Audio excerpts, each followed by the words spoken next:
Okay, Justin, I am reading your freshman survival guide and have a couple of comments. Wait a second here.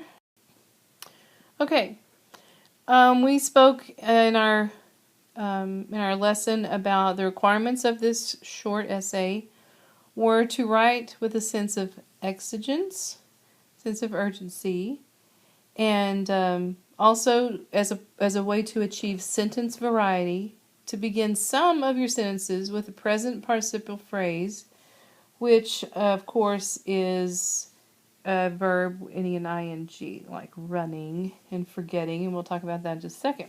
Okay. So I believe that the first thing I see that I would like to go ahead and look at with you is, let's just read it. Okay. Warning. All freshmen take notice to the following instructions. Always arrive on time to all your classes. Running late to Mrs. Luton's class can ruin your day. Never forget your homework either. Forgetting your homework will get you sentences to write in Mrs. Luton's class. If you are in any of these predicaments, always take it and go on. Never argue about your punishment. It will only get you a longer one. Okay. Regarding exigence, I think that you have taken a tone that's attention-getting.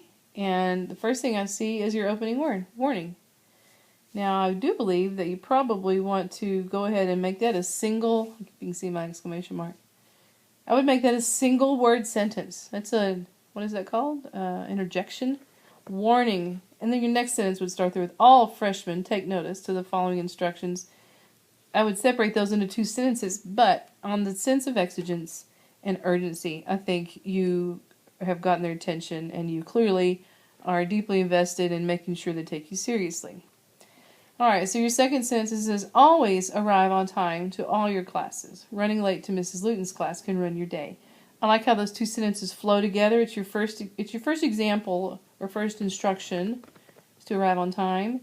And an example of that first instruction is particularly to be on time to Mrs. Luton's class. So you did always arrive on time to all your classes, and then for the second concern of the essay, your present participle phrase, you started it with running late to Mrs. Luton's class can ruin your day. Very nice. Okay. Never forget your homework either. Forgetting your homework will get you sentences to write in Mrs. Luton's class.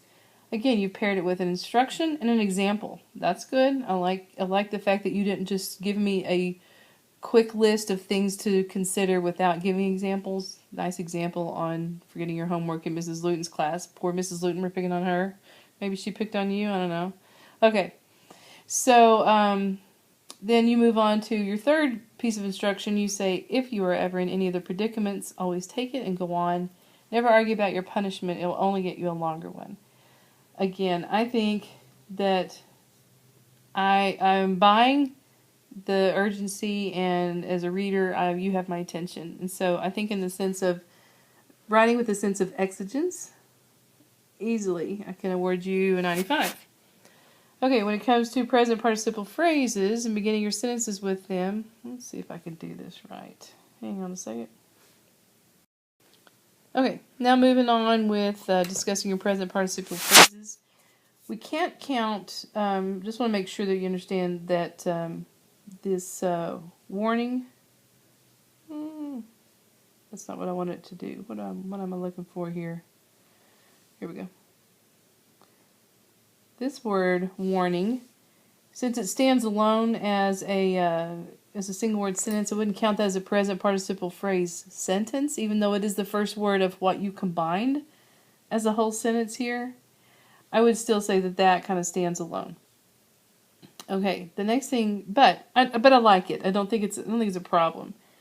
Okay, regarding, let's get where are you?